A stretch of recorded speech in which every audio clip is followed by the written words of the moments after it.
जय श्री कृष्णा। राधे राधे। भगतजनों, आज मैं आपको एकादशी व्रत का महात्म्य सुनाऊंगी। इस कथा को प्रत्येक एकादशी में सुनना आवश्यक है। एकादशी का व्रत मोक्ष प्रदाता है। एकादशी के समान कोई दूसरा व्रत नहीं।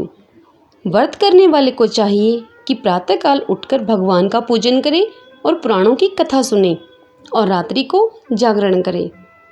इस संबंध में एक अति ही प्राचीन कथा है जिसे एकादशी का महात्म कहा जाता है। आइए भगतजनों, अब वह सुनते हैं।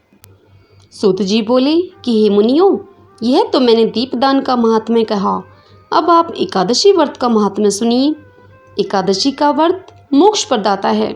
एकादशी चाहे शुक्ल पक्ष की हो या फिर कृष्ण पक्ष की, उस दिन अन्न नहीं खाना चाहिए। जो एकादशी को अन्न खाता है वह अपना जीवन नष्ट करता है। एकादशी व्रत के इच्छुक को चाहिए कि दशमी और द्वादशी को भी एक ही समय भोजन करे। एकादशी व्रत का महात्म्य जानने की इच्छा एक बार राजा पृथु ने नारद जी से प्रकट की। तब नारद जी ने उन्हें जो कुछ भी बताया वही मैं तुम्हें बताता हूँ। नारद जी बोले कि हे राजन, गंगा के समान कोई तीर्थ नहीं, माता के समान कोई गुरु नहीं, विष्णु के समान कोई देव नहीं और अन्न न खाने के समान कोई तप नहीं। शांति के समान संसार में कोई भी सुख नहीं। सत्य के समान कोई ज्योति नहीं और कार्तिक के समान कोई मास नहीं। ज्ञान से बड़ा कोई भी लाभ नहीं और एकादशी के समान कोई व्रत नहीं। व्रत करने वाले इच्छुक को चाहिए कि प्रातःकाल उठकर भगवान का पूजन करें, पुराणों की कथा सुने और रात्रि को जागरण करें। अब आप इस संबंध में एक प्राचीन कथा सुनिए। हे राजन, नर्मदा नदी के तट पर गालो मुनि का एक बड़ा ही शोभायुक्त और मनोरम आश्रम था। उनका पुत्र भद्रशील भगवान विष्णु का परम भगत था। भद्रशील अपने मित्रों के साथ भगवान की मूर्ति बनाकर उनकी पूजा किया करता था। उसके मित्र भी भगवान की पूजा करते थे। तत्पश्चात वह अपने मित्रों को उपदेश देता था कि वे एकादशी का व्रत भी करें।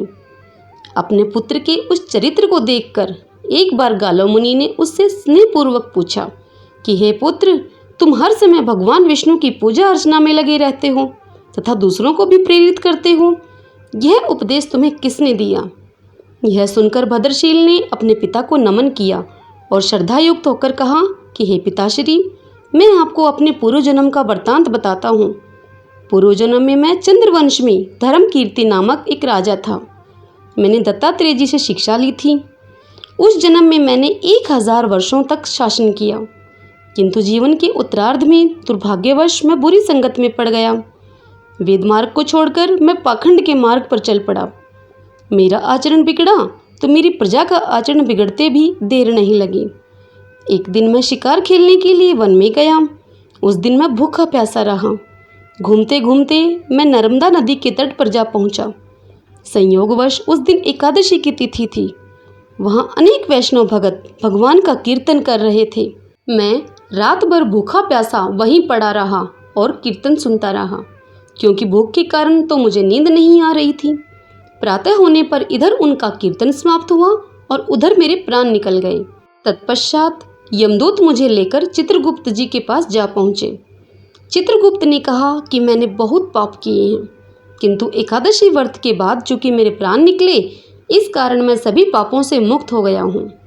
यह सुनकर स्वयं यमराज ने मुझे प्रणाम किया। फिर अपने दूतों को बताया कि एकादशी का व्रत करते हुए जिसके भी प्राण निकले हों वह स्वर्ग का अधिकारी होता है। जो कोई अनजाने में भी एकादशी का व्रत करता है उसके सभी पाप नष्ट हो जाते हैं। इसके बाद हे पिताश्री, मुझे एक सुंदर विमान में बिठाकर स्वर्ग भेज दिया गया और इसके बाद हजारों वर्षों तक मैं इंद्रलोक और विष्णु लोक में निवास करने के बाद मैंने अब आपके यहाँ पर जन्म लिया है। तब नारद जी बोले कि हे राजन, एकादशी व्रत की महिमा अपार है। जो भी श्रद्धा भक्ति से इस कथा को पढ़ता है, सुनता है और दूसरों को सुनाता है, उसके सभी पाप नष्ट हो जाते हैं और सब प्रकार का सुख भोग कर वह प्राणी अंतकाल में बैकुंठ का अधिकारी होता है। श्रीमन नारायण नारायण हरि हरि, भजमन नारायण नारायण हरि हरि। सब बोलो विष्णु भगवान की जय, लक्ष्मी नारायण भगवान की जय। भगतजनों, आशा करती हूँ कि आपको एकादशी व्रत के दिन सुना जाने वाला यह एकादशी महात्म्य की कथा आपको पसंद आई होगी। यदि हाँ तो आप इस वीडियो को लाइक करें और इसे शेयर करें, क्योंकि ज्ञान बांटने से बढ़ता है। और यदि आप चैनल पर नए आए हैं तो इसे सब्सक्राइब कीजिए, बेल आइकन के बटन को भी प्रेस कर लीजिएगा, जिससे कि आपको मेरे आने वाले वीडियोज़ की नोटिफिकेशन सबसे पहले मिल सके। जय श्री कृष्ण, राधे राधे।